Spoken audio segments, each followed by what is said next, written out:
Congratulations to Duke, Oklahoma, and Kansas. And now the final part of the puzzle from the Kingdome in Seattle. It'll be North Carolina against Arizona. And next Saturday in Kansas City, it will be Kansas going against Duke. And Oklahoma will draw the winner of this game, the Tar Heels and the Wildcats. The winner is going to Kansas City.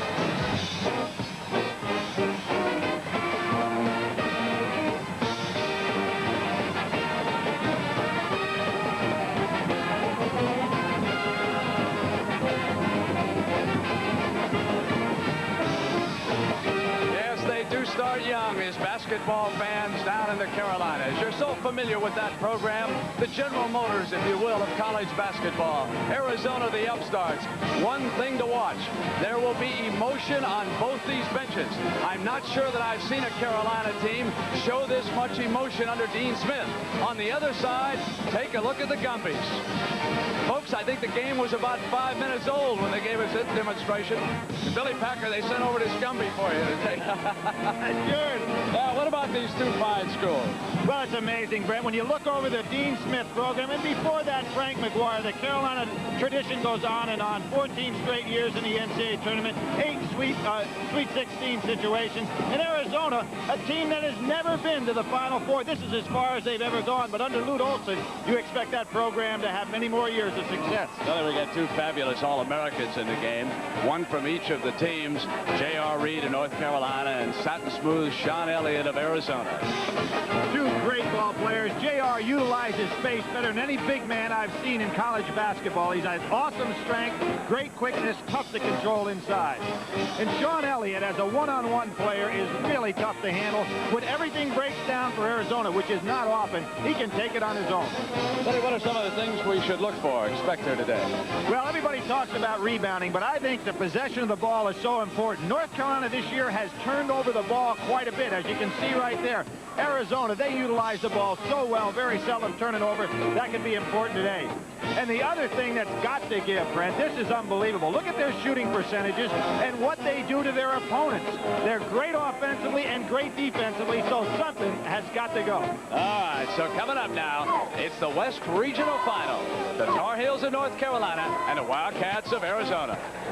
The great Northwest, one of the most scenic and livable parts of the United States.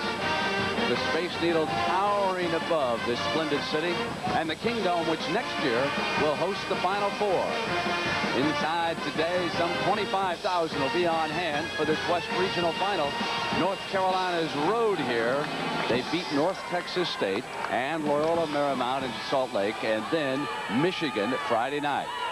As for the top seed in the West, Arizona got past Cornell of the Ivy League, beat Seton Hall of the Big East, and then was very impressive against Iowa of the Big Ten.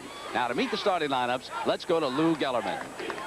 Good afternoon, ladies and gentlemen, and welcome to the Kingdome in Seattle for today's West Regional Final game between the North Carolina Tar Heels and the Arizona Wildcats.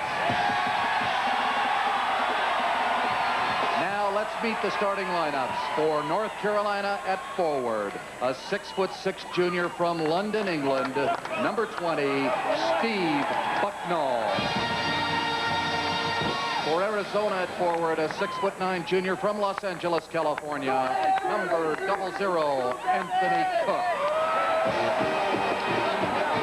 North Carolina at forward, a 6'9" sophomore from Virginia Beach, Virginia, number 34, J.R. Reed. For Arizona at forward, a 6'8" junior from Tucson, Arizona, number 32, Sean Elliott. For North Carolina at center, a 6'10" sophomore from Hacienda Heights, California, number 42, Scott Williams. For Arizona at center, a 6'7" senior from Lakewood, California, number 23, Tom Talbert. For North Carolina at guard, a 6'5" sophomore from Staunton, Virginia, number 22, Kevin Madden. For Arizona Arizona at guard, a 6'6" senior from Cloverdale, California, number 20, Tom McMillan. For North Carolina at guard, a 6'3" junior from Carlisle, Pennsylvania, number 14, Jeff Lebo. For Arizona at guard, a 6'3" senior from Pacific Palisades, California, number 25, Steve Kerr. And introducing the head coaches for North Carolina in his 27th season, Dean Smith. For Arizona in his 5th season, Lute Olson.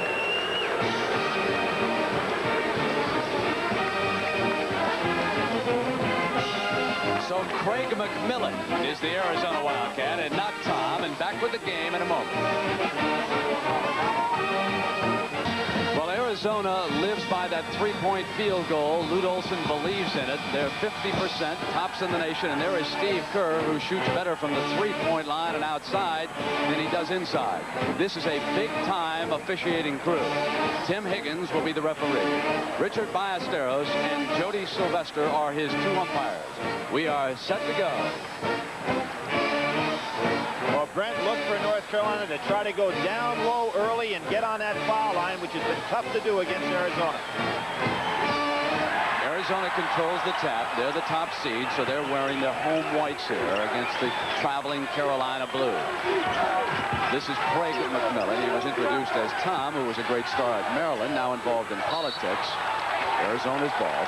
Open offense, straight man-to-man by the University of North Carolina. Lebo got caught on a switch on Elliott.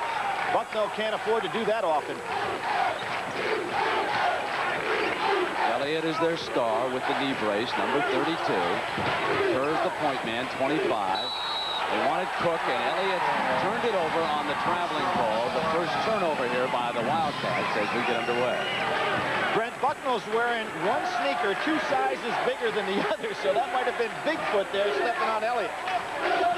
Zone defense by Arizona, 2-3. They give a lot of different looks. See how Carolina will attempt to post up J.R. Reed. Dean Smith taking a careful look at Luke's defense right here. Bucknell sends it to Lebo. This is the 3. Off McMillan's hands. You notice North Carolina setting up their triangle offensively to try to work against this 2-3 zone. Arizona traps down in the corners. It's difficult to do much down there. They're going to have to go weak side to get Lebo that jumper. Bucknell and Elliott exchanging a couple of words there on the inbounds pass. Bucknell playing with that very painful turf toe. Carolina not too sure how far he can go here today. The worst of their 3 injuries. And if you're going to deploy Lebo, you ought to deploy him on the side over on Kerr's side, because it's tough to get the jumper over McMillan. He's so big. Kevin Madden, 22, ships it back. And again, Reed is boxed up on the inside. So now Lebo pulls it back out. Now he touches it. Quickly whips to Madden, and here's Lebo. And Arizona's defenders attack that ball so well. We noticed this against Iowa. They don't give you much shooting time. Now it's down to 5 seconds. They wanted Reed, turned it over. That was just great recovery by the Arizona defense in that zone, Brent. They do a great job on the perimeter. I really don't see how Kerr and McMillan, with the exception of their experience, are able to move so well on that 2-3 zone. Lebo picking up Kerr. There's the switch again. And Cook has got Lebo all by himself. Kerr. Rebound by Carolina. The 2 teams start out shooting tightly. Inside quickly to Reed. He's in on the block. Missed it. And they get only 1 shot. Now Arizona back. Elliott looking for daylight. Doesn't take much room for Sean Elliott to squeeze the trigger and get down the field goal. Reed turned it over on the travel. That's 2 turnovers now by Carolina here in the early moments. That was a turnover that'll be charged to J.R. Reed, but that was a mental breakdown by Jeff Lebo, because you shouldn't give the big guy the ball coming down out of control in that particular situation.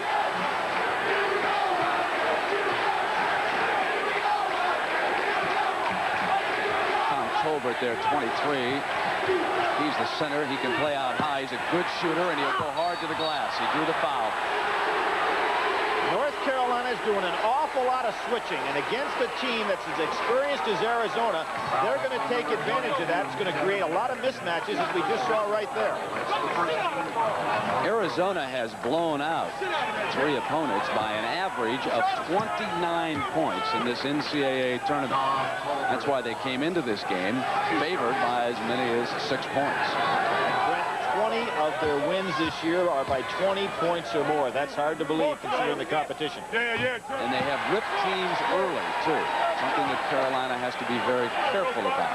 They get that 18-2 run going early in a game, and suddenly you're digging uphill against a team that does not turn the ball over very often.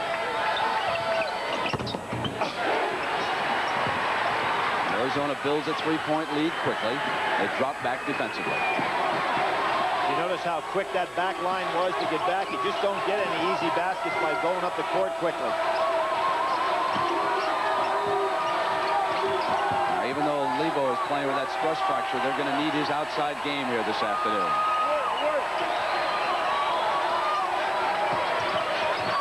Deflected by McMillan, and he'll run it down. Lebo lacking the mobility, could not go get it, and McMillan stays with it and banks it in. There again, Brent's what I'm talking about. Lebo ought to set up on Kerr's side because McMillan has a great deal of size out there on that wing position. Now he's over with Kerr. The lob into Williams. Great back screen against the zone. On a feed from Jeff Lebo.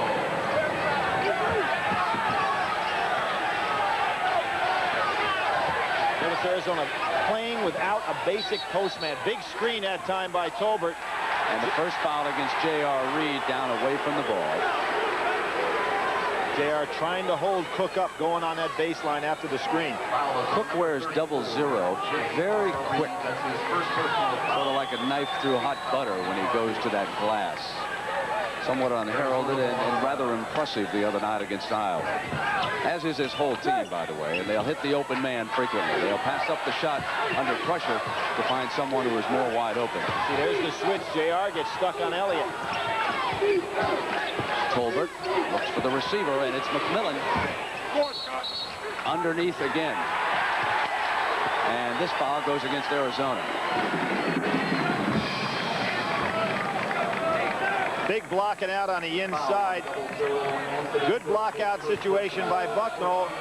Push off is called on the inside. Against Anthony Cook, Billy. Arizona gives a different look on that zone. See how Kerr plays it like a 1-1-3 and match up with you. Carolina starts out shooting 1 of 3. Arizona 2 of 4.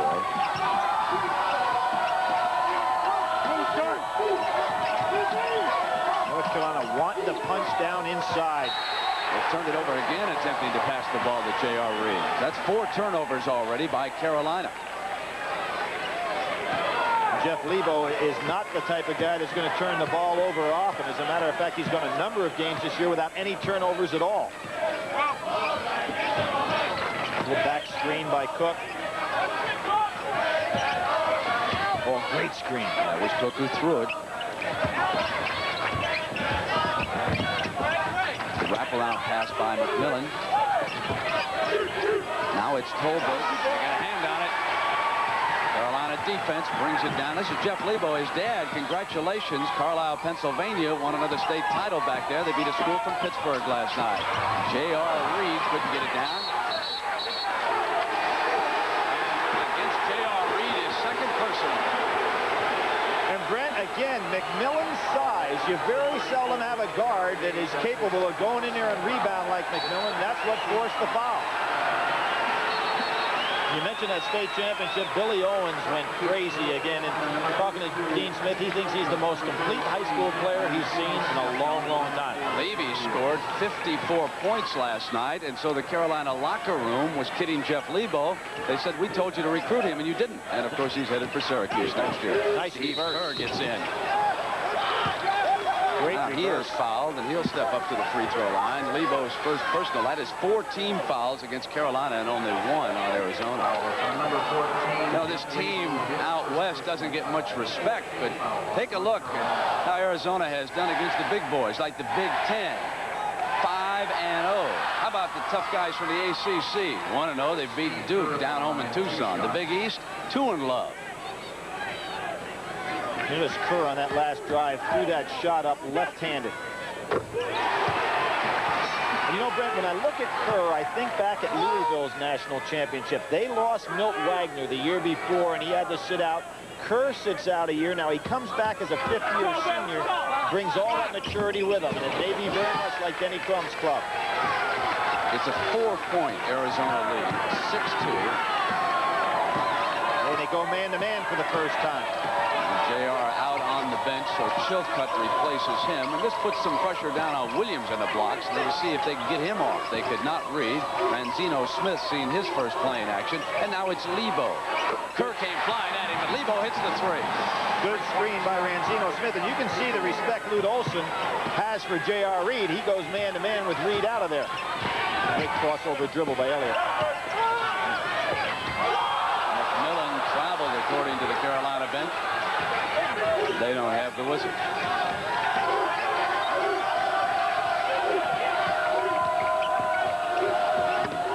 Turning shot. Chilcutt rebounding. Quickly to Ranzino Smith, the senior. Williams can shoot that jumper. Misses it, and all white jerseys surround it. He has the green light to take that jumper from that point by Dean Smith. In low to Tolbert, and he pushed off. As quick as these big men on the back line are, you can't get those lobs in there. So we're going to take a timeout, and that's the first personal on Tolbert. 6-5 our score. Well, Billy mentioned that Steve Kerr missed all of last season because of this knee injury over at the World Competition. Watch him throw the ball somewhat awkwardly, and the knee exploded, and it had to be completely reconstructed. I just remember just screaming, just rolling on the floor, and it felt I could hear lots of things just ripping up in there, and sure enough, I tore it up pretty well. When he arrived back home in Tucson, he was greeted by several hundred followers of the Arizona Wildcats. He told me before the game that he doesn't even notice the injury once the competition begins, that the adrenaline takes care of that. Brent, there's that 1-1-3 zone defense again. You don't see that often in college ball. They're now using Fox, number 44. This is Ranzino Smith, an outside shooter, but McMillan got over on him. Strong offensive rebound by Williams. This is a critical part of this game for Carolina with J.R. Reed out. Williams must pick up that slack. Scott Williams picked it up against Michigan the other day, led them in scoring. Very underrated player who's coming into his own. Elliott wanted to pass. Great play there by Ranzino. Forces the turnover now for the Tar Heels, and they come down. Ranzino Smith, the only senior on this team. There hasn't been a team with this little experience in Dean Smith's coaching career in about 20 years. A familiar passing attack that Dean Smith always employs, trying to get an open cutter somewhere. Fox will go one-on-one.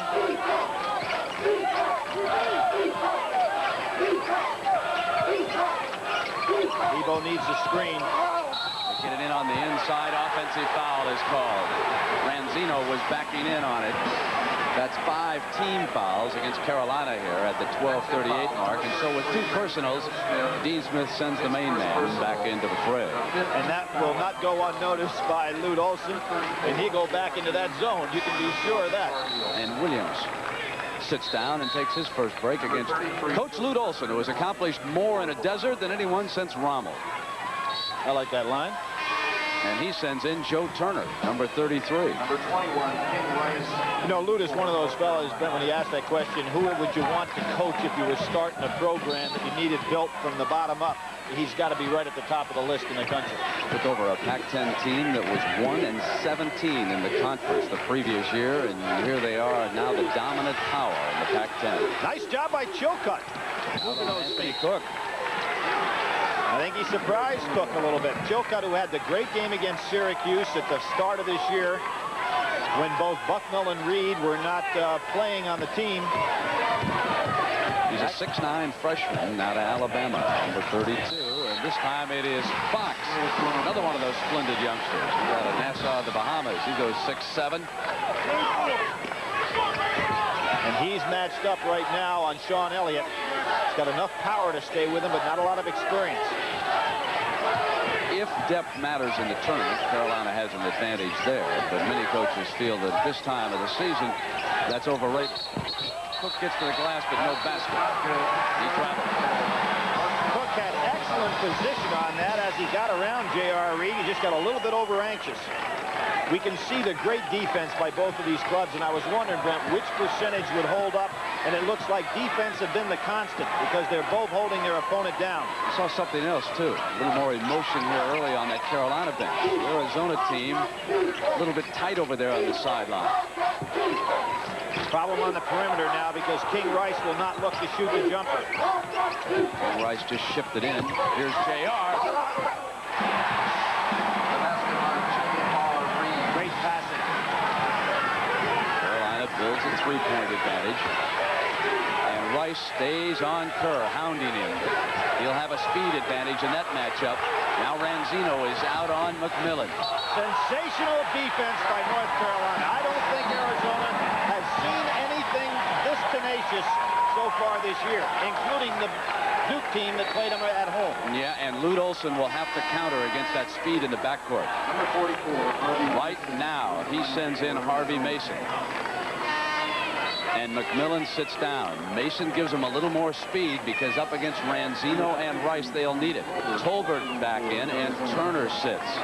Mason is having 7 games this year in double figures when he only averages 10 minutes of playing time a game. It shows you how explosive he can be. There's that 1-1-3 zone again.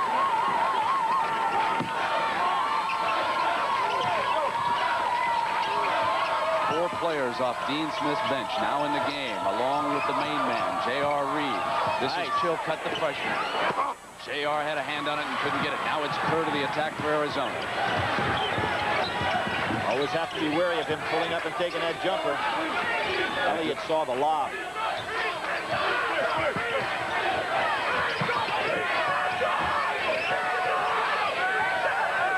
Carolina trapping in the corner. They get it over here to Mason. Kerr, the three-point expert. Now, that was a breakdown by Ranzino Smith. He has got to let King Rice play his man honestly and not leave Steve Kerr, who will just stay out beyond the three-point range and wait for that pass. Mark of an experienced team, boy, really takes advantage of something when you break down.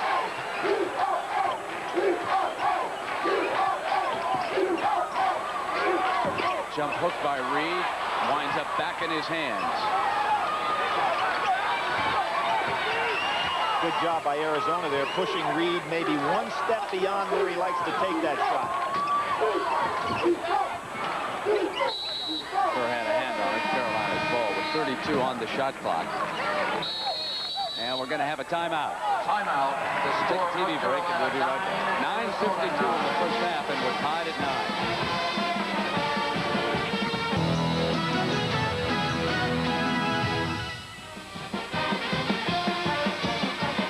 One of the familiar faces to basketball aficionados on that Carolina bench is an assistant coach by the name of Dick Hart. He was the Kansas coach who took the Jayhawks and a Wilt Chamberlain fella on into a championship game in which they played 3 overtimes against North Carolina.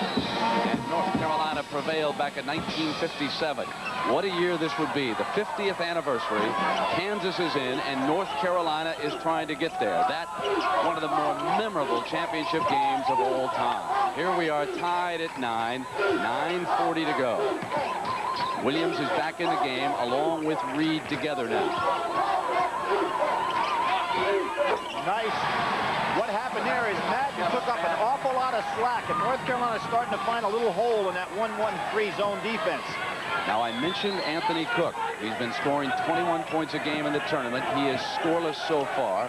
Carolina not shooting well, but Arizona also well under its average here this afternoon. It has been very aggressive defense at both ends of the floor. Colbert wants his turnaround jumper. This is Mason. Missing the three. and contact underneath, and it goes against Cook, his second personal foul. Reed with 2, and now Cook must play with 2, and Lute Olson may elect to rest him a couple of minutes. Brent, you mentioned Kansas, and I think back, you know, they've had 4 different coaches that have led them to the Final Four. Larry Brown being the 4th, and you mentioned Dick Harp over there, Ted Owens, and of course, Coach Smith's great head coach, Coach Allen. Joe Turner quickly returned. This game is not unfolding, as so many of Arizona's have this year. Open on the side. He likes that target over Mason. Kerr rebounded.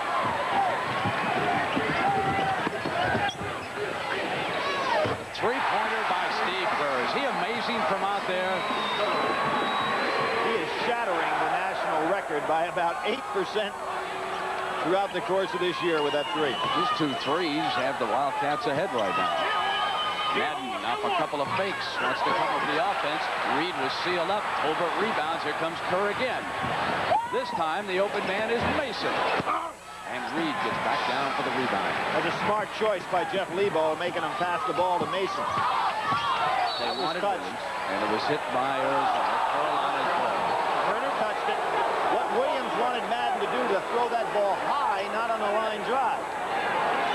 Williams is great getting back down court on the run.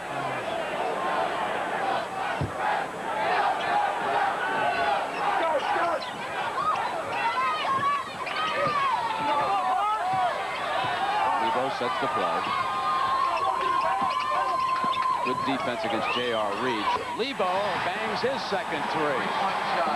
That was great concentration by Lebo because Kerr did the right thing. He rushed right out on him, knowing Lebo very seldom explodes by with the dribble. Magnificent duel between Lebo and Kerr. There's the switch. Colbert's wide open.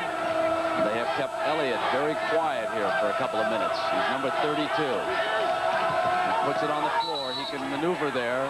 They double-teamed him, and there was a blocking foul against Carolina. It'll go against Bucknell, his first.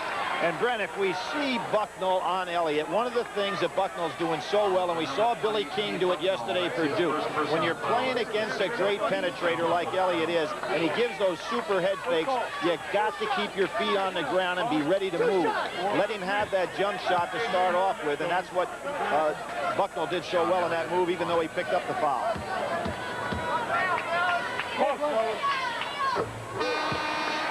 I don't think I've seen any player with those great penetrating moves any better than Elliott in quite some time. He's the All Pac-10 MVP, the tournament MVP. He's had a great season. All right, Lofton leaves. 33. Kenny Lofton is in, number 11, as Mason leaves. Let me correct that with Branzino coming back. And Madden will sit there for Carolina. Sean Elliott reminds some the young Tony Dorsett. He's good in the open field, too. With or without the ball. Deadlocked again at 14. Now, Lofton is great at stealing the ball, extremely quick. But it makes the front kind of short. Williams' chance to complete a 3-point play. Brent, as I said, the zone is very short out front now, which helps the passing lanes, particularly if you're going to go inside now that McMillan is sitting down. So I think Arizona has a hard time playing that 2-3 zone with Lofton and Kerr out front against a tall North Carolina ball club, especially when a guy like Bucknell steps out. Carolina was beaten 6 times this year, half of that amount by Duke. And with the exception of that unbelievable upset by Wake Forest, they have been beaten only by tough teams. Temple and Vanderbilt, the other 2. Elliott trying to create. Taken off by J.R. Reed. Now Lebo.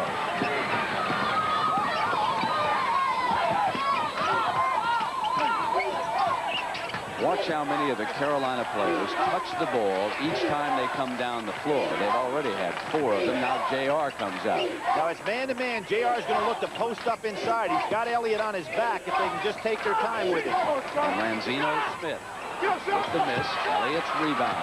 Not good pace by Ranzino. Williams gamble. Now he'll have to hurry back.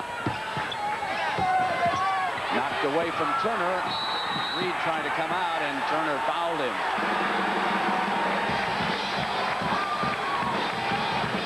Well, we're at the Kingdome in Seattle, Washington. This seats 65,000 for football, 60,000 for baseball, and it will hold up to 40,000 for basketball's Final Four next year, and 75,000 if Bruce Springsteen wants to travel out here and hold a concert, I'm told.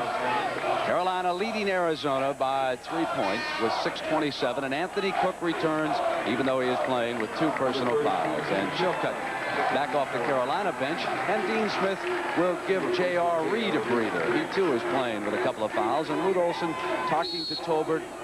This is not the kind of a bench we have seen from Arizona the last few games.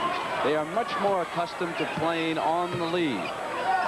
And with their starting 5 playing most of the minutes, Brent, but because of the intensity of this game, Lute Olson's having to play that chess match with Dean Smith. Ranzino Smith cannot nail the 3. Elliott's rebound. Cook wanted to pass, and Kerr elected to keep it on the dribble, and now Elliott glides in, and there's a blocking foul against Carolina. It's against Williams, and that's his first. They are over the limit. Arizona has one to give. Well, as we pointed out on Saturday, Arizona is an incredible team in regard to foul shooting. They're not only shooting 73% as a ball club, but they have made more free throws by almost 100 than their opponents have shot this year, which is a mark of a great team as far as giving the ball up and making sure your teammate gets a better shot than you have. The knee brace that he's wearing on the left knee here, shooting the free throws against Dean Smith's Carolina team. Sean Elliott injured that knee playing soccer in high school, and the doctor said, Sean, you'll have to give up competitive sports. Sean would not have anything of that. So he underwent extensive rehabilitation as Tolbert returns for Arizona, and here he is, an All-American, a junior, determined to return to that fine school in Tucson next year at his mother's urging. College degree never hurts any young man, she says, and how true that is. Wasn't that pleasant today what happened to Danny Manning, who passed up a lot of money and stayed in school, goes back to the Final Four. Great moment for Kansas. Ranzino Smith now. Great job by Cook coming out on that back line to stop that jump shot by Ranzino. Williams turned it over. That's 6 turnovers against Carolina. Cook is a very much underrated player in terms of his defensive ability. He holds the Pac-10 record. There's King Rice in here. Holds the Pac-10 record for shots blocked. And he is so quick and has great anticipation inside. Reminds me a lot of Tim Perry from Temple. Maybe even a little quicker. Lofton working in the backcourt. Elliott again coming in, and the foul is called. And that's Bucknell's second. We can see Elliott again with the great pump fakes from the outside. And that time, Bucknell, who's really showing me a lot of guts today, Brent, because I didn't think he'd be able to push off on that toe. Wasn't it Jack Lambert, the great linebacker at Pittsburgh, who went turf toe and really ended his career down there? You just cannot push off. It's going to be one of the more frustrating injuries for an athlete to experience something like that. And the players at Carolina in their locker room, they cannot take any shots of a painkiller because of the drug test. And that goes for Bucknell with that turf toe injury, and it also goes for Lebo with the ankle injury, and Williams, who is playing here with a shoulder injury. They don't want to fail the drug test, so the strongest that Lebo has been able to take is Tylenol. And even then, they have to report that they're using it as McMillan returns here for the Wildcats. There's an interesting substitution. You didn't see that very much this year with McMillan on in for Elliott this early in the ballgame. In effect, Arizona is playing 3 guards out there with Tolbert and Cook right now. So Dean Smith forces Lute Olson to match him here in the early going, if you will. Carolina's got to get away from Cook on that side over there. He's just shutting off every jump shot opportunity on that side of the court. Fox.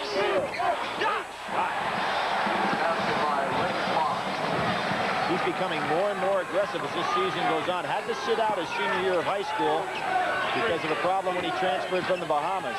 Arizona's last 6 points have come from the free throw line. All free throws by Sean Elliott. They're kind of really aware where Kerr is right now. They don't want him to get out here for that 3.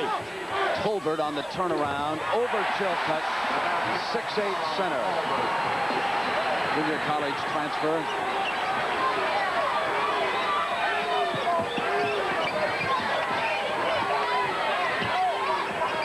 There's Lebo Tolbert for that pass beautifully, hitting his third three-pointer. Son of a coach understanding where the hole of the zone is. He's getting away from Cook. Tolbert off and went back for the rebound too aggressively. Came up over Rice and committed his second personal foul. That was a good shot by Tolbert. He's got great moves in that low post. So often in the past, Billy, we have seen Carolina cool over there on the sideline. But under J.R. Reed's leadership, this is a much more emotional team now from Chapel Hill. We'll be right back. With Billy Packer in Seattle, here's how Carolina took that 2-point lead, shooting 45%, Arizona's 38%. Jeff Lebo blazing away with 3 trays, and Kerr with 2 for Arizona. Billy, your feelings about the game at this point? Well, Brent, as we said at the top, and the thing that I always look at is what Coach Wooden always told me at halftime. He looked at that field goal shooting percentage, and for Arizona at 38, they normally shoot 55. So you can see that Carolina's defense has definitely had an effect on them here so far. With J.R. Reed watching from the Carolina bench, Sean Elliott is back on the floor for Arizona. And Lute Olson now will use another of his subs, Judge Bushler. The guard with the great leaping ability comes onto the floor, and Tolbert sits down. So McMillan, Cook, Elliott, Bushler, and Kerr out there against Rice, Madden, Fox, Lebo, and Williams for Carolina. Carolina goes to their little box set now.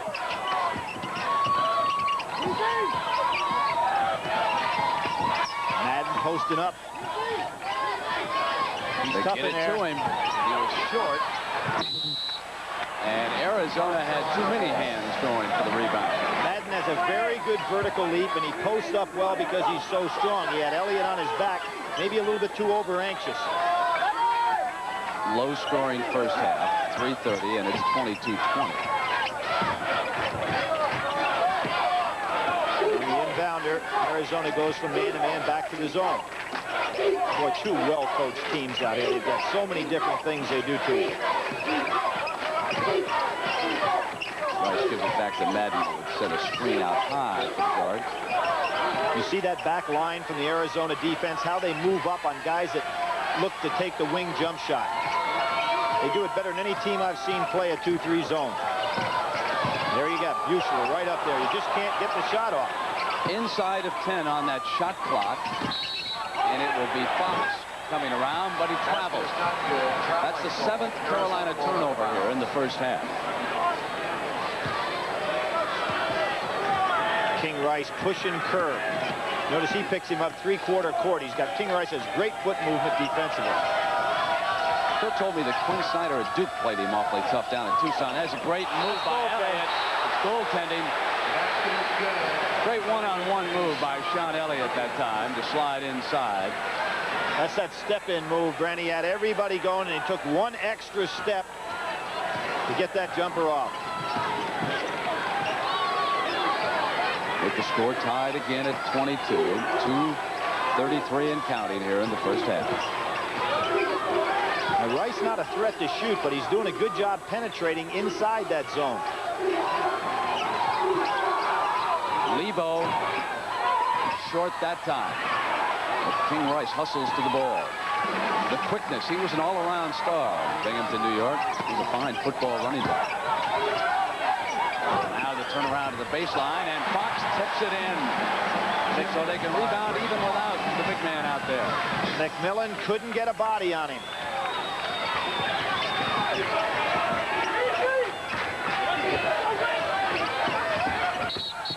Kerr trying to get around the corner, and Rice was hounding him from the side, and Rice commits his first personal.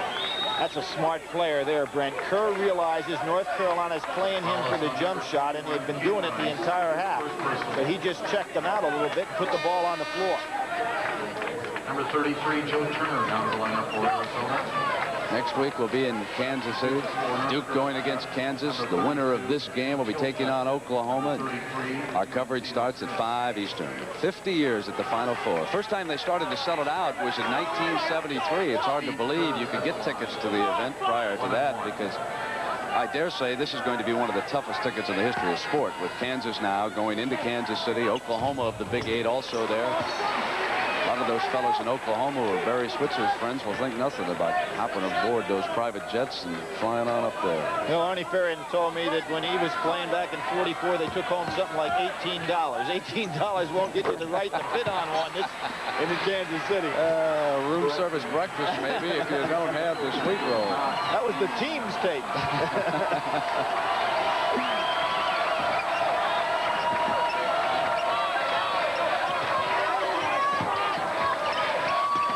Zeno Smith, who came in. Carolina can't get the shots to fall from the outside, with the exception of Lebo. McMillan penetrates again, goes to the glass, and gets the bounce. And now the Arizona bench starting to get into the swing of things here, as are their fans who have traveled up from Tucson. North Carolina now trying to set some screens against this zone to get the outside shooting going.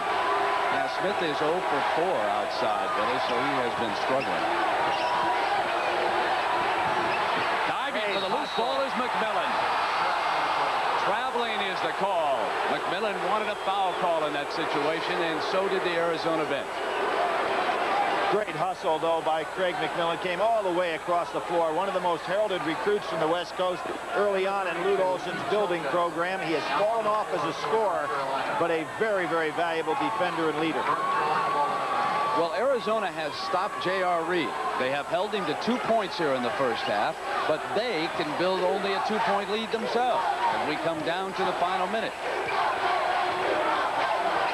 Carolina's defense has kept the Tar Heels in this one. Ranzino Smith trying to get on the money, and he does with the home run, putting the Tar Heels ahead. Shot clock down so that Arizona can hold it for the last shot here, Brent. Has to watch a 5-second call. Elliott has it taken by Fox. That should be 2. That should be an intentional foul.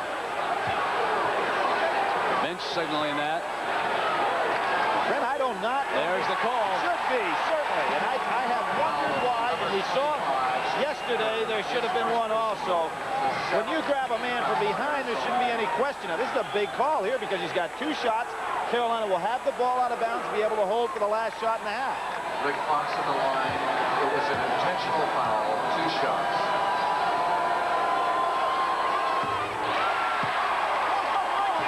Surprising mental breakdown by Steve Kerr. Number 42, Scott Williams, down the lineup for North Carolina. Scott Williams returns for the final 33 seconds. I expect Dean Smith to be putting King Rice back in, maybe to give him 3 guards to run his little 4 corners. That's exactly what he's going to do, Billy. Just as you were saying that, he turned and yelled for Rice. Fox has scored 5, even though he missed that one. Yeah, he's going to go with 3 guards, take Fox out of there, set up the 4 corners, which King Rice, Smith, and Lebo do fairly well. Arizona has lived at the free throw line here in the first half. 10 of their points have come at the line to only 2 for Carolina. Carolina has shot with 3 free throws, and Arizona has taken 12 at that charity stripe. So they bring it down now to the last shot time with Lebo, Rice, and Ranzino, along with Williams and Chilcutt. Just going to sit on this, and it's a good strategy because even if you don't score, you go in with a lead at halftime. Dean Smith can go ahead and really make those wings have a problem. He wants Lebo to have his hands on the ball, but you've got shooters out there. Ranzino wants Lebo, taps to Rice, and Kerr was right there, and Rice with that quick move missed, and Ranzino Smith fires it up at the buzzer in the first half. The number 2 seed, North Carolina, leading the number 1 seed, Arizona, 28-26. Sean Elliott scores 10 for the Wildcats. CBS Sports coverage of the NCAA Basketball Championship continues after this message and a word from your local station.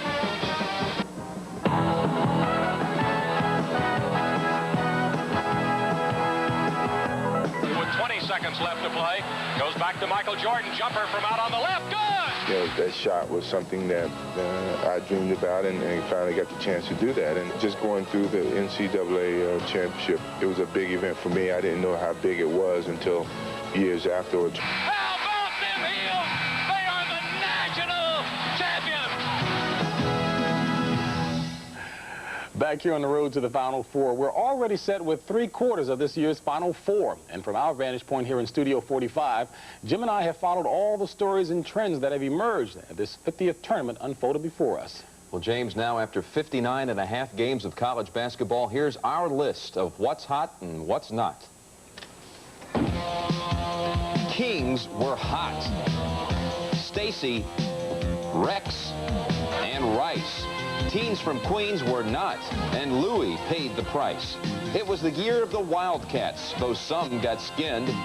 The running game ran wild. Fast breaks were gone with the wind. It was thumbs up this tourney for towels. You could wave them, eat them, or wear them as cowls. Maryland waded in. Georgetown came out thin. Pep bands created quite a den. The Garricks provided our favorite Ken. John Chaney went into a hypnotic trance. Everyone learned by the seat of his pants. The Pirates bowed out quickly. Pittsburgh knew the score. There was little blood, but plenty of gore. People fit has arrived.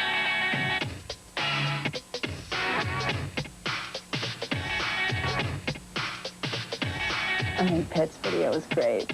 Downright disgusting. Makeup was hot. The wilder, the better.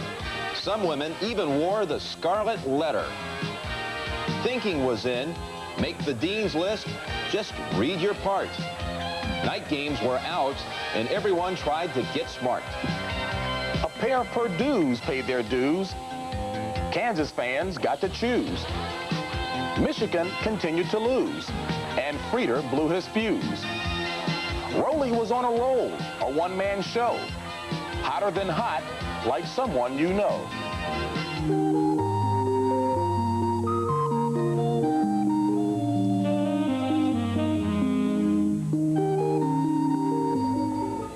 Orangemen were out, the same with the Redmen and Yellow Jackets.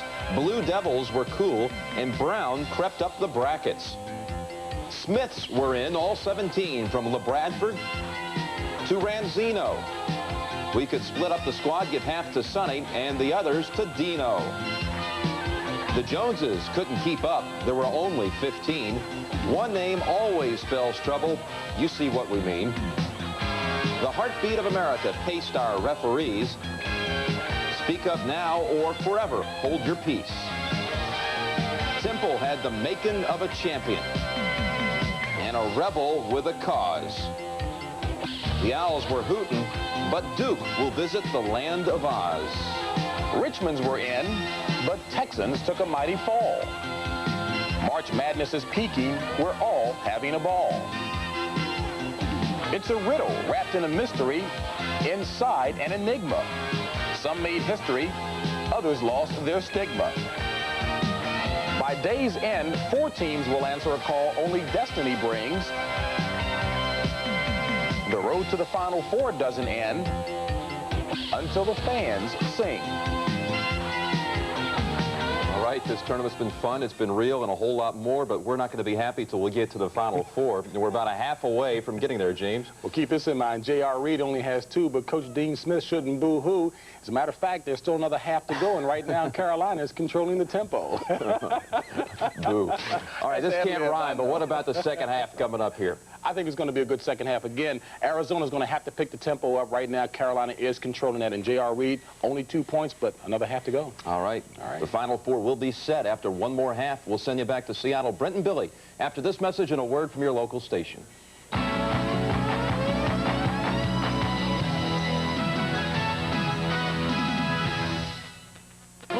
North Carolina and Arizona will fill in that final spot on the dance card at Kansas City. Already Kansas and Duke will go. They will play in one game, and Oklahoma will meet the winner of this in the other one. Some of the numbers from the first half here reveal how the Tar Heels have managed to move ahead. It's 28-26.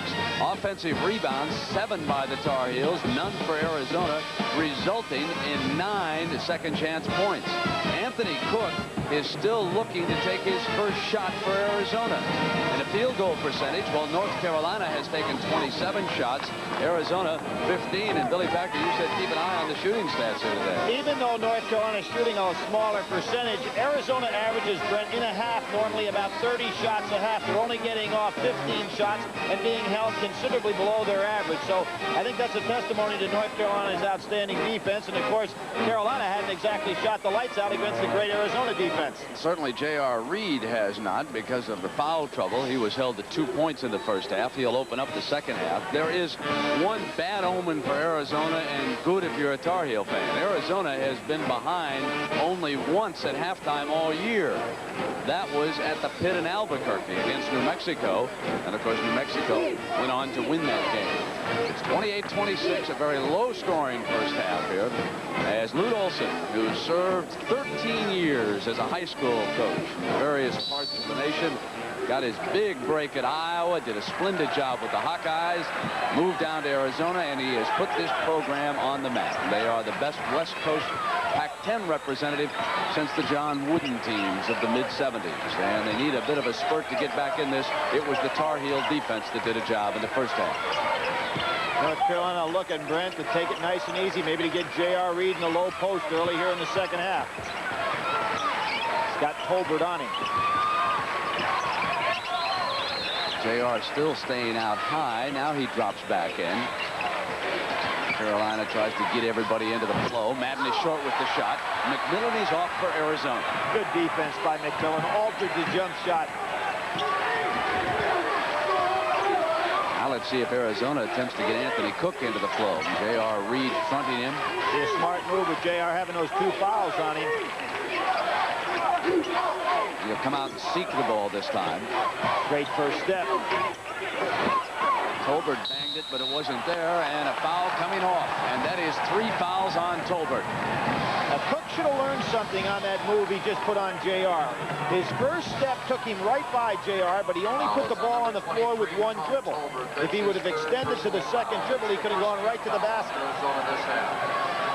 Big foul right there for Tolbert. Takes away some of that inside scoring. Turner can do the job defensively, but he can't give him the points.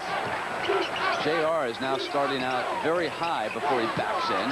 Here he is off a pump fake. The open man is Madden. Good block out by Tolbert. Kerr quickly to McMillan, knocked out of bounds by Williams. Now, one of the things about all well-coached teams, Brent, is how they go from offense to defense and defense to offense, the transition game. You saw how well drilled Scott Williams there was to cut that pass off. One of the reasons North Carolina did so well against Loyola Marymount. Cook and Elliott play catch, and Elliott, a good outside shooter. He realizes Bucknell's planning for the drive, so he pulls up and takes the jump shot. And Smart the 3 puts the Wildcats out on top by a point. Now the 2 All-Americans have done, and Williams comes back utilizing the glass. Some shot over the Pac-10's all-time shot-blocking leader. They did not keep that stat when one Bill Walton was playing at UCLA. We should quickly point out McMillan's 3. They bang in back-to-back 3-point shots against the Tar Heels. McMillan had a good first half against second half against Iowa, giving J.R. that little jump shot at the foul line. Almost encouraging him, and the pass is made to Kerr. Mental breakdown. And McMillan for the layup. 2 mental breakdowns.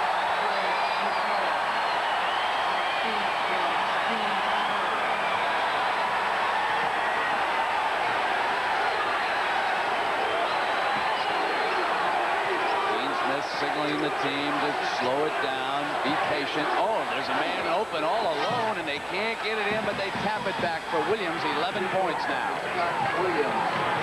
Madden having problems when he gets down inside because he's worried about getting his shot blocked instead of going up strong. The last few trips have been the most impressive by Arizona in this game. Go foul. Tolbert, and now we're seeing the Wildcat team that dominated the Pac-10 in the West.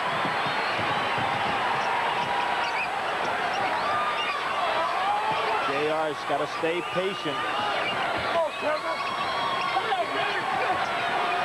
Oh, JR put an elbow in Kerr's face.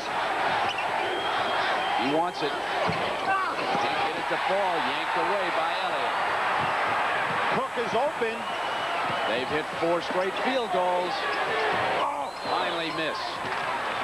One down by Williams, and here's Lebo. J.R. and Tolbert really going at it. J.R. drew the foul from McMillan. Billy, you mentioned that an elbow was thrown down there. Let's watch the big fella coming over here, number 34. Tolbert leans into him a little bit. That's a good bang. Now, Kerr throws his elbow in there, and he catches one back. That's not too smart a move when you go in there with J.R. and put your elbow out. Taking on one of those heavyweights. Yeah, you know, you just talk to him nicely as you go by and get out of the way. Take your head off in there.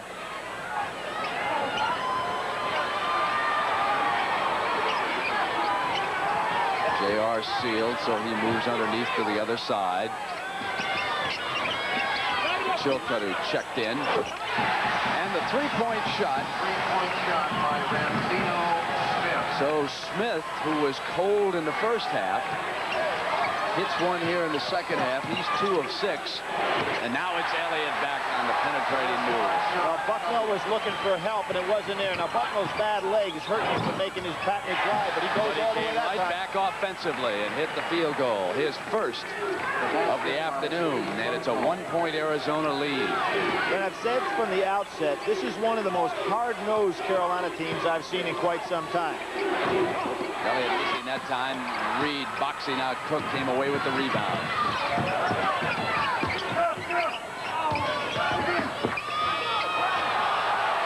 Lebo sends it back on the inside, and here's Reed. Can't let him have the ball in that lower post position.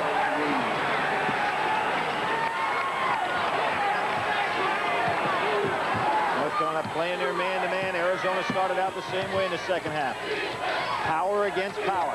Coming out high against Lebo. The open man's Tolbert. Good shooter from there. They both chased the ball man off the screen, and Tolbert left wide open. Neither team has gone to the bench yet, Brent. You can see Dean Smith's got the first subs up. These guys are going to wear down a little bit at this pace. Double team. Getting the ball into Reed's hands low. Much more, and Rancino hits another 3. That was a mistake that time by McMillan. Realizing Reed's starting to get on a roll, he left Rancino Smith. Smart move by Smith to take up the slack. Different shooting this half than the first. Arizona changing their offensive set right now. Tolbert drawing the foul. Basket! Great shot by Tom Tolbert. And picks up Reed's third. Smart move by Lute Olson, Brent. He changed his offensive set and really spread things out with nobody in the low post, which made it difficult for North Carolina to cover. You notice there is nobody in the paint. That set the back screen for Tolbert to pick off J.R. Reed. J.R. Reed couldn't get to him, and a smart move by Tolbert to throw this shot up. Play of the day. Look at that English on that ball. Drawing the third foul on J.R., who quickly leaves at the 14:09 mark. He sat out most of the first half because of 2 personal fouls. He has 2 field goals in the game. And Tolbert puts the Wildcats up by 1. The Gumbies take over on that Arizona sideline.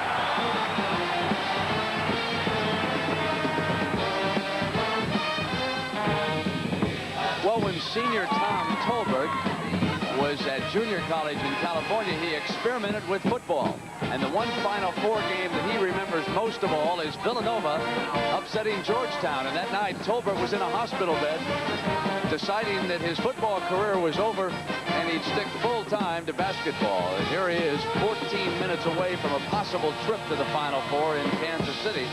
The winner of this game to take on Oklahoma next Saturday at the Kemper Arena. They'll be going to Kansas City.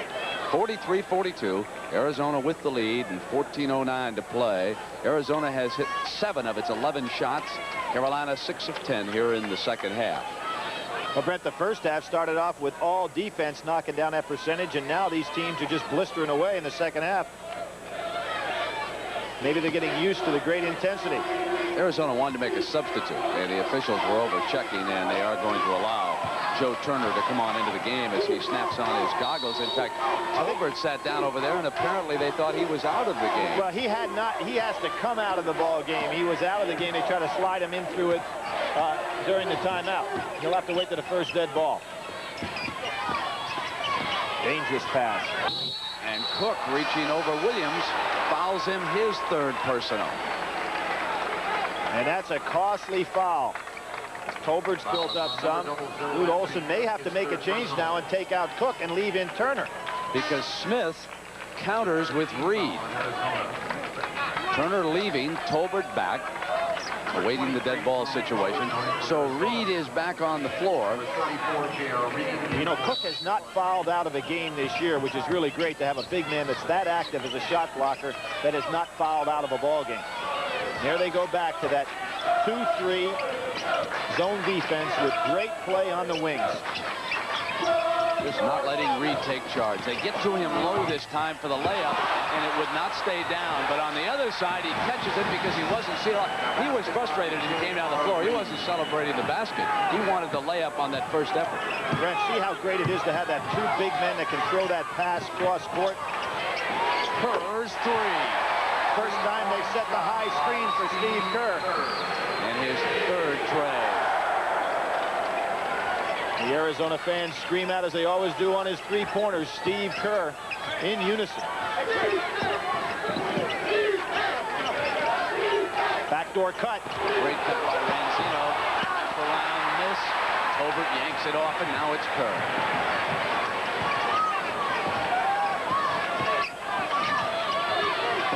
Lofton, who checked into the game, is number 11 handling the ball. They've got a mismatch somewhere. It's got to be Tolbert and Ranzino Smith. They get it into Tolbert. Reed moved over on him. Cook gets the offensive rebound.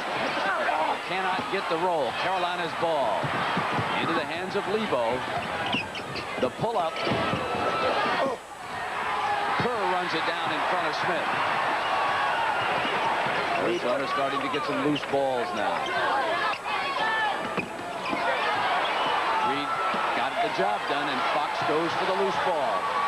Kind of a look-away pass that time, not quite quick enough. This time it's Tolbert forcing the turnover. Great defensive play at both ends here. Tolbert off the fake, through the foul from Williams, and a chance for a second three-point play. Is Tom Tolbert playing super? This is just a great effort. Tolbert made the great defensive play on one end of the court. There's the pump fence, the lead in, and look at the concentration on Tolbert. Stays right with it. Two sensational three-point opportunities for him. Lebo is getting very, very tired out in the court right now, and of course with that ankle, he hadn't been very quick to start off with. And he's going to have to sit down. Dean Smith recognizing that as well.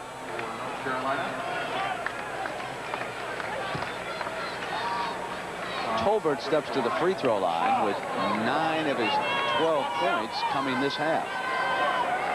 Tolbert also has pulled away 4 rebounds. And with that free throw, Arizona builds a 5-point lead. They once were up by 5 much earlier. And their fans really getting into it.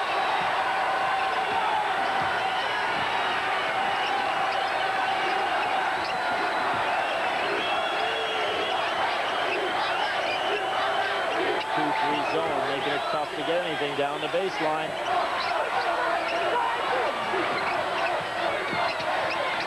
King Rice flips it to Buckner. Now Reed will rotate to the other side. But the problem for North Carolina here, they don't have the outside shooter. And Williams missing, emphasizing your point there. Yep.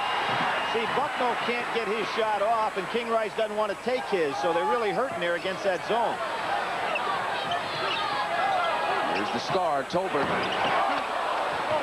Rice rebounds.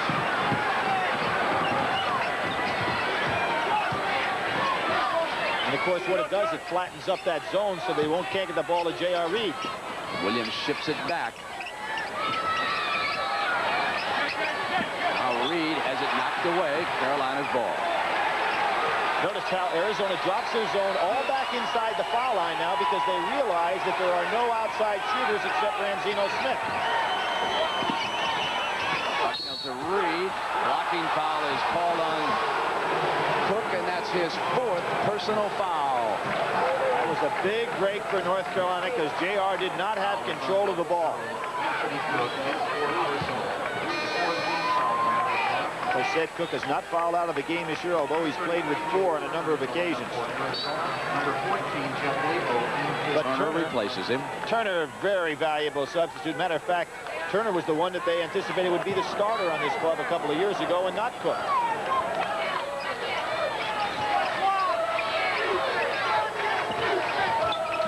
Smith comes around the screen. Lebo back on the floor for Smith. Although it won't show up in the stat sheet, that was a great play by Kerr because he realized Lebo was behind him and didn't go for it. Tap to Williams. Fouled as he comes up with the jump shot. 2 fouls on Kerr. 5 team fouls on Arizona and 2 on Carolina this half. You know, when you look at Kerr, he's had 13 games this year, Brent, without a turnover. And he has fewer turnovers than games played. You know how many people have tried to do things against him defensively, thinking that he didn't have enough quickness to get by, but he just has such good judgment. Lofton leaves as McMillan returns.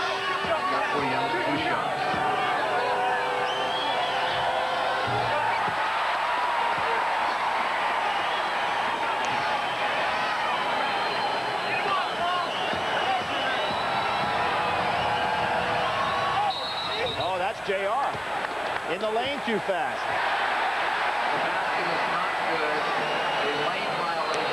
And that cost Carolina a point. Watch down low. I don't know what JR was thinking about there. He really tried to get the quick jump because Williams a pretty good free throw shooter. Carolina tries to go for the trap the first time. They're going to face a great passing team here. Back to man-to-man. Elliott good with the dribble, gets it into Tolbert's hands. The wraparound shot. Great pass by Elliott. Carolina is scoreless now for 3.5 minutes. Now Arizona goes man-to-man. Time to get JR the ball down inside with Tolbert.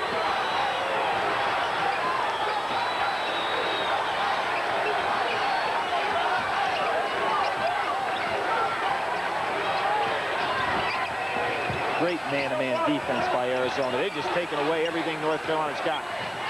Tolbert got a hand on it, but Reed gets it back. Good place to put the ball. That will be the place where Carolina will now direct most of their offensive effort if they can. That goes against Williams, I believe. Yep. He tried to bust through McMillan's screen. That's his 3rd personal foul as he crashed through.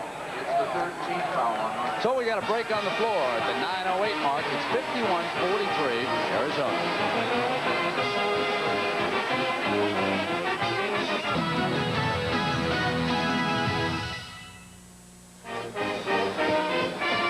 Regional final, the Kingdome in Seattle, and Arizona leads at 51-46. I may have said 43 going to commercials. Let me correct that. 51-46, and Arizona got there this half with 9 minutes to go this way. They have now upped that shooting percentage, 59% this half, and Tolbert has been their star so far with 12 second-half points, a couple of three-point plays along the way. And Billy Packer, an overview here with 9:08 to go. Well, obviously, the shooting percentages have been the story in the second half. Tom Tolbert, who started this season in great shape at the Alaskan shootout where he was all tourney, is really doing it here in the second half. They've got so many good offensive weapons.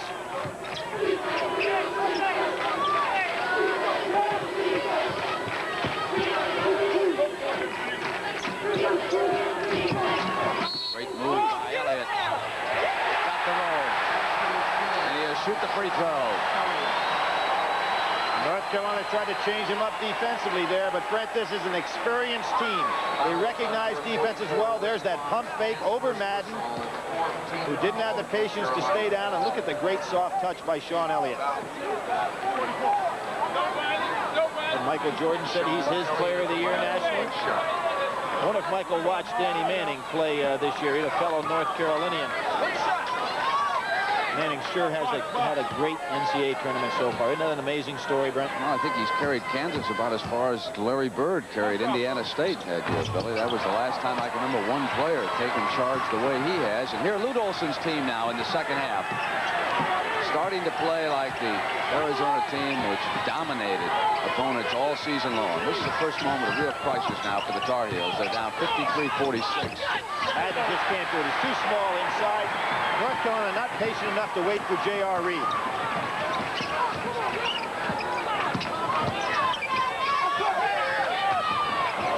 Running it down. The outside is Elliott. Passes off the dribble, and the offensive foul is called. Now, you know, Elliott has a good gripe on that particular call. He is so good when he penetrates and going straight up in the air and coming back down that he shouldn't get called with that charge very often. I think the North Carolina players went underneath him a little bit. That's what Danny Manning and Kansas did earlier today, 71-58. Incidentally, the first of Larry Brown's trips to the Final Four came when he was the head coach at UCLA. A couple years ago, he took Kansas in. They played a great game against Duke, won by Mike Krzyzewski and the Blue Devils, and now they'll have a bit of a rematch, and this time I would suspect there will be a few Kansas Jayhawk fans on hand for that one in Kansas City. Brent, that 1980 trip was the last time that the Pac-10 has been to the Final Four. This is the farthest any Pac-10 team has gone since then.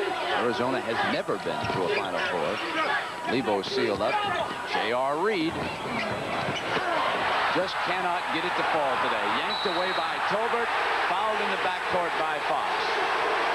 Rick Fox, frustrated, thought he had an offensive rebound, but Tolbert with the great hands, that two-handed rebound, just ripped it away from Fox. His second personal, 15. And Dean Smith starting to spread his defense out a little bit, and believe me, this is one of the tougher teams to do that to, because every guy is a good ball handler and can catch it. Even Tolbert will help you bring the ball up the court. There are the back screens being set up. The three by McClellan. Tolbert and Reed duel, and it winds up in Williams' hands. Tom Tolbert is extremely strong. That is becoming increasingly apparent here this afternoon.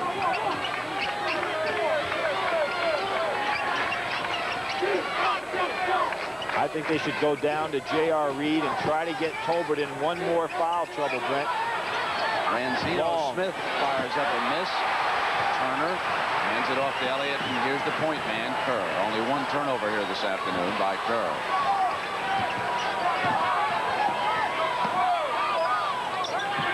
Fox doing a pretty nice job denying the ball. Tolbert bounces it on the inside of Turner, and they'll get back out around the horn.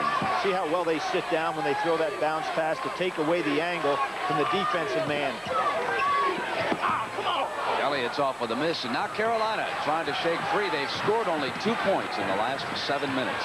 Dean Smith wanting his club to get it down court quickly. Looking for any kind of a hot hand. Lebo tries.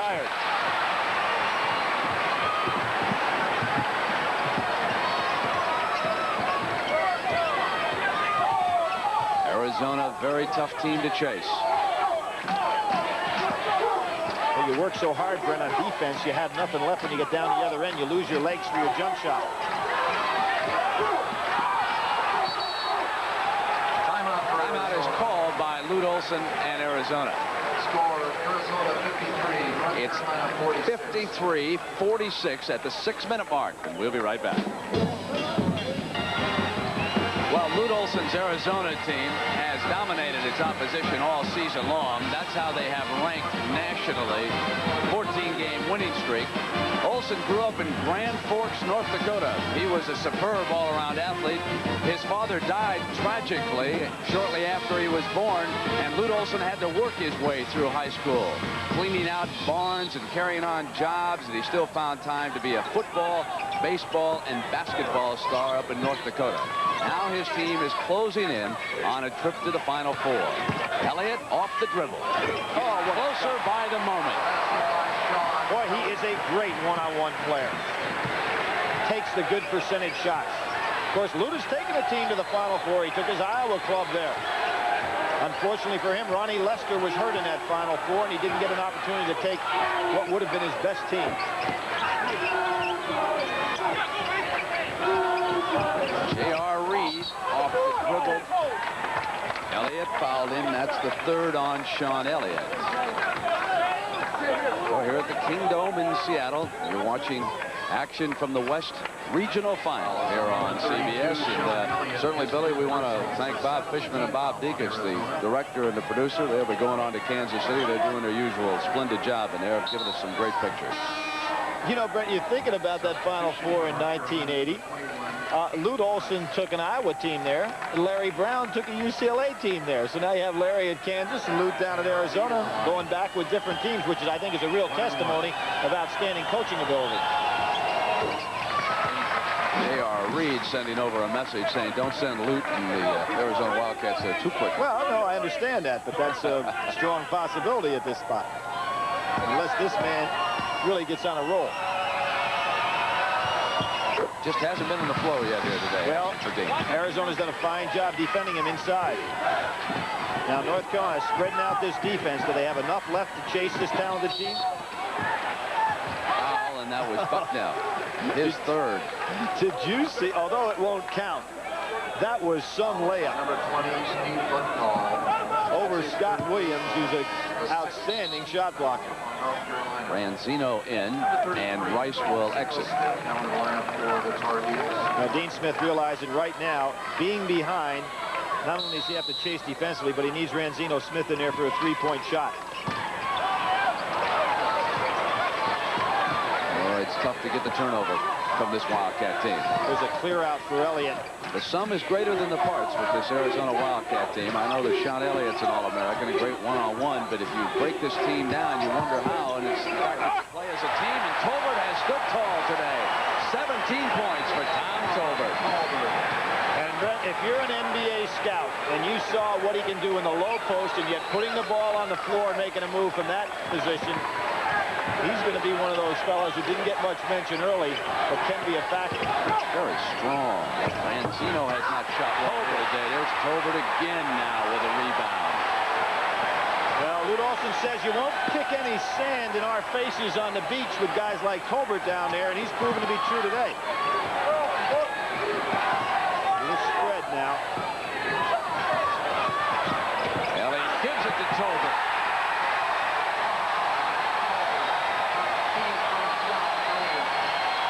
Now Carolina has to think three-point shots, which are tough to get off against this ball club.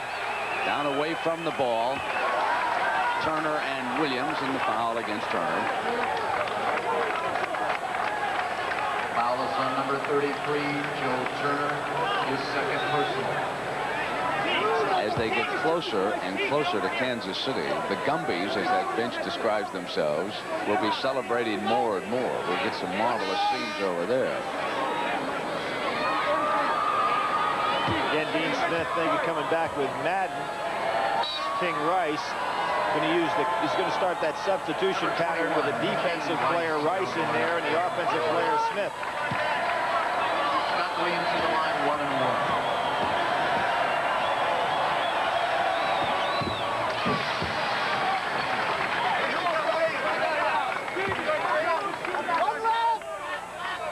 Talk about restoring the fortunes of the Pac-10. They have to keep stars like Scott Williams on the West Coast. Dean Smith going to California to recruit a player for the first time. He's got recruits all the way from London to California. And it's a team that has a great future ahead of it. The only player they lose, as Billy told you in the first half, Ranzino Smith. And here they're down by 9. A year ago, they lost the East Regional Final to Syracuse and Ronnie Seiko. Lute Olson now being able to come back with Cook, and even though he's got 4 fouls on him, not as important as it was before. North Carolina going to have to create some turnovers, which is tough to do against this very, very experienced club. They've protected the ball all year long.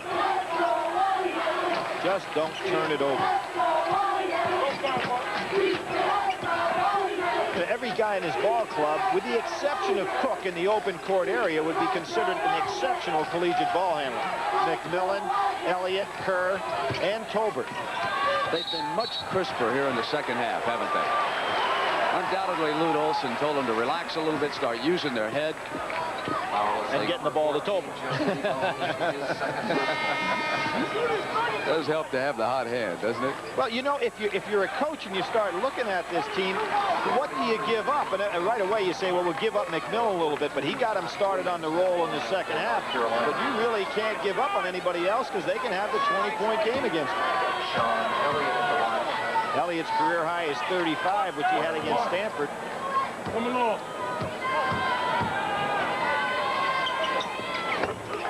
Brent, how about these stats when Elliott was the player of the tournament in the Pac-10? 21 of 37 from the floor, 25 of 29 from the foul line, 14 assists, 10 rebounds, 2 blocks, 71 total points. That's an MVP performance. I'd say. And a nice kick.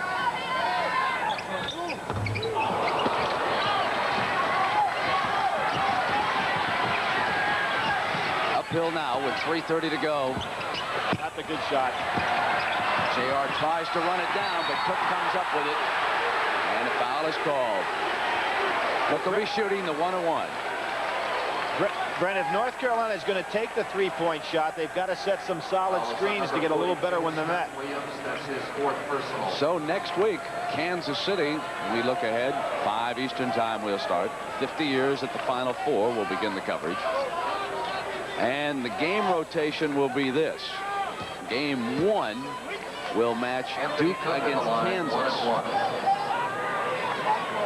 5:30 Eastern time, the coverage of game 1. Then game 2 will match Oklahoma against the winner here, and more as the moments go by, it's beginning to look like the Pac-10 will have some of its long-lost prestige restored. 61-50, an 11-point lead, and all the good folks down in Tucson now watching and hoping that their heroes get there all the way. This is a team they fell in love with a few years ago down in Arizona. Lebo's 3. Elliott's rebound. And into the hands of Cook, and a timeout is called. So we'll take a break here with Arizona quickly using a timeout so as not to turn it over, and we'll be right back.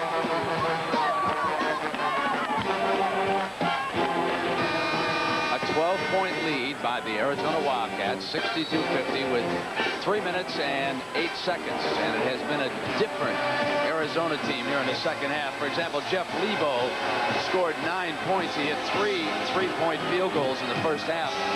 He has been held scoreless here in the second half. They've been unable to get the ball in low to J.R. Reed to dominate on the blocks with that zone defense, and they have not had the perimeter shooters to bring the defense back on the outside. 37 seconds on the shot clock. In order to come back, they'd have to do it on the defensive end of the floor with some steals, and as we know, Arizona just as good as anybody in the country in recent years with the basketball. They just don't turn it over. Kerr and McMillan great with the ball, as is Elliott. Now they've gone into their own 4 corners. Nice catch. Trying to play some clock here. They get it down inside 10. And they get a foul. And a good free throw shooting ball club as well. 73% on the year. I want to say something about a young man who may be watching this game, and that's Mark Macon, the Temple star who struggled so much yesterday for John Chaney. I know how down he is and how downcast he was following that loss to Duke. I want to remind him that out here in Seattle once I saw a fellow by the name of Dennis Johnson in the 7th game of an NBA championship game against the Washington Bullets go 1 for 14. And next year, Dennis Johnson and Seattle regrouped, came back, and they won an NBA championship. So just when things seem the darkest, there's always a little light for an athlete. There's always another game to play. But my heart went out for him. Ranzino Smith fires up a miss. Nothing going right for Carolina now. They're very frustrated. Actually, they were fighting among themselves for that rebound. There's Coach Olson's wife, Bobby. And, you know, that really is a partnership, Brent, in regard to the way they develop their basketball program. It's a total family affair, as we saw yesterday in the case of Mike Krzyzewski. Colbert putting it on the floor. Good split of the double team.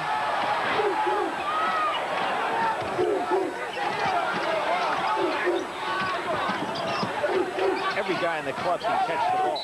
They are just a great team, Billy, and the more I see of them, the more I'm convinced that it will take a great effort by Oklahoma or anybody else to beat them.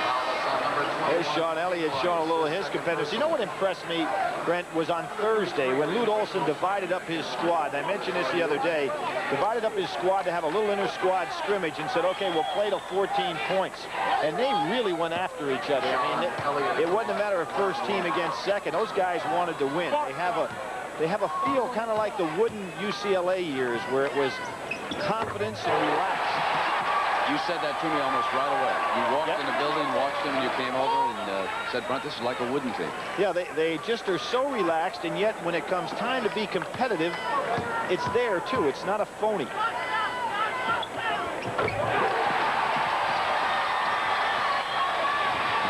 Inside of 2 minutes now, too, Sean.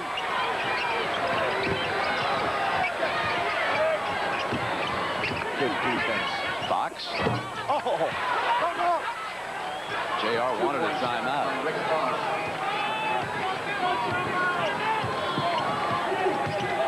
Lebo, you know, give him a lot of credit, too, for playing on that one leg. He's out there chasing, but he doesn't have a lot of quickness. Reed's fourth personal out on Tolbert. You know, John Thompson, the Olympic coach, is here. I was just thinking, he was watching Gary Grant of Michigan. He had his problems the other night. I was watching J.R. Reed here. He's had some difficulty. I dare say it'll be an interesting selection process for Coach Thompson and his assistants to see what kind of a lineup they come up with. Brett, this club by themselves beat the Soviet Union. I'm going to make a crazy statement. I think you can give Lute Olson or John Thompson, either one or a number of other coaches, the Arizona team, let them select a couple of guys outside of that, similar to what Dean Smith did in '76, and they'll win the Olympics. Believe me. Yeah, Danny Manning. Put Manning on there, or Hersey Hawkins, and maybe a power rebounder, and let this club grow. This club really understands how to play team basketball. And I'm not making them national champions yet, but I'm saying that they can win the Olympics, believe me. Yeah, you're giving Billy Tubbs some material. He doesn't need any. He was so humble yesterday, I couldn't believe it. He'll be a riot in Kansas. He's shot. And this mature Arizona club is frustrating the young Tar Heels, who are sure to be back in the race next year with only one senior on their entire club. Splendid second half performance by the Wildcats of Arizona. North Carolina has missed its last 10 field goal attempts against Lute Olson's defense.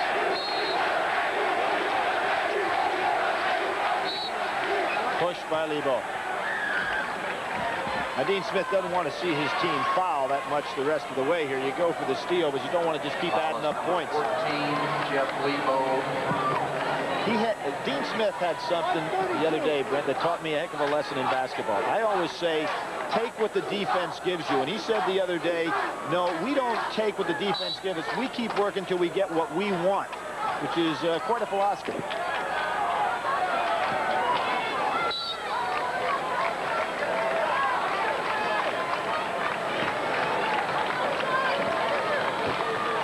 That's Jeff Lebo's third personal foul.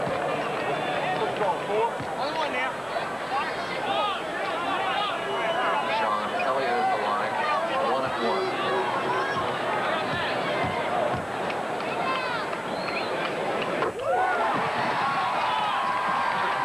Kevin Matthew, number 33, Zeno Smith now in the lineup for North Carolina.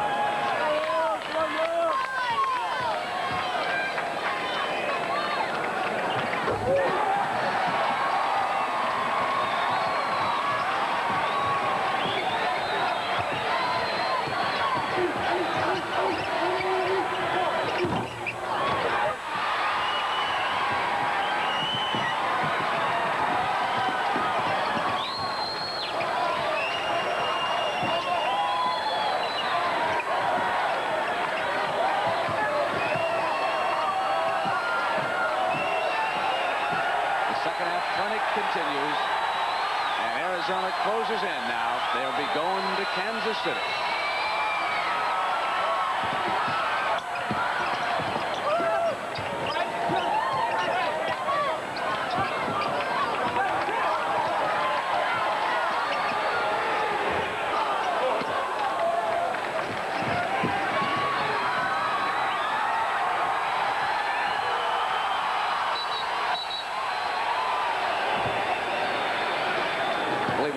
Intentional foul, Billy. Yeah, that's an intentional on Madden. I didn't see it because I was watching Lebo off the screen.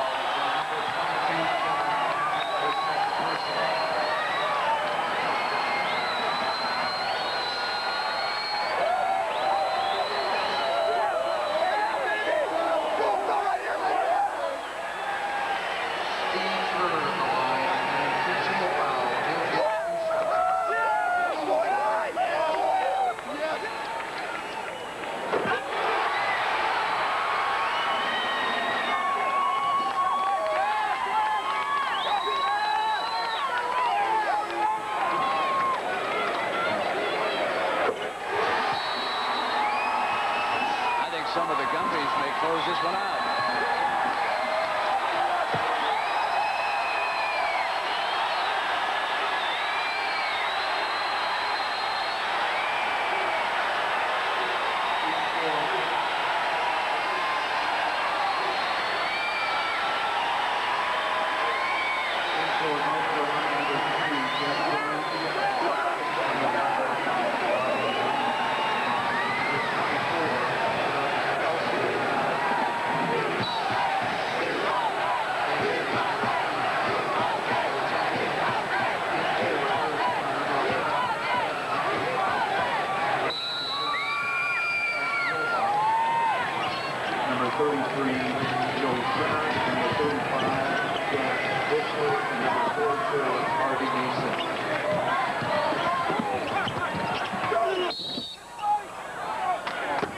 It was interesting on that trip, Billy, how Carolina aggressively still going for the ball and Arizona still attempting to hit the open man. Well, these ball teams are both so well schooled, and that's not just for the starting players.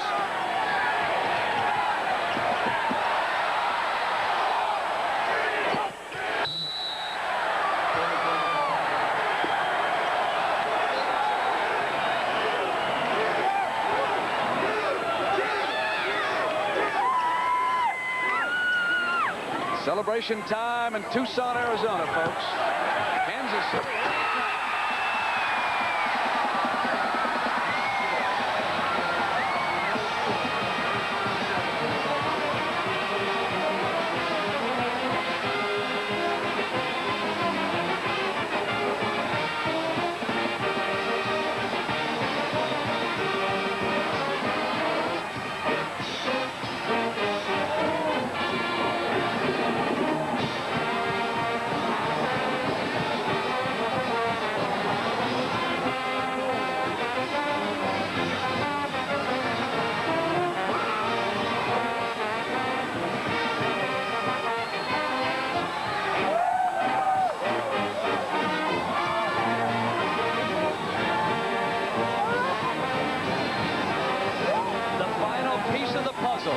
Arizona goes to Kansas City. We'll hear from the heroes, and we'll be going to Jim Nantz in just a moment. Back in New York, North Carolina loses in a regional final for the third time in the last 4 years. Pac-10 going to the Final Four for the first time since 1980 when Larry Brown took UCLA. The Chevy MVP, Scott Williams for North Carolina, and Tom Tolbert with 18 second-half points takes it for Arizona. Next Saturday, 5 o'clock Eastern Time, 50 years at the Final Four. That'll be followed by the national semifinals. Duke against Kansas in the first game. That'll be followed by Oklahoma against Arizona. And right now, let's take it back out to Seattle. And here's Brent Musburger. Lute Olson, you've got the lipstick off. You're feeling now about going to the Final Four with this Arizona team. Well, it's a great thrill, Brent. It's a group of kids who started October 15th with nothing else in their mind other than going to Kansas City. And they put up what they said they were going to do. You've proved a lot for the program in the Pac-10. We'll see you in Kansas City. Congratulations. Thanks a lot, Brent. Let's go back now to Jim Nantz. Jimmy. All right. right, so amazingly, all 4 teams going to the Final Four trailed at halftime this weekend, came back and outscored their opponents in the second half to advance. We'll be right back. Arizona is on its way to Kansas City, and so are we. For James Brown, Brent, Billy, and all of us at CBS Sports, Jim Nance saying so long for now. We'll see you Saturday at the final.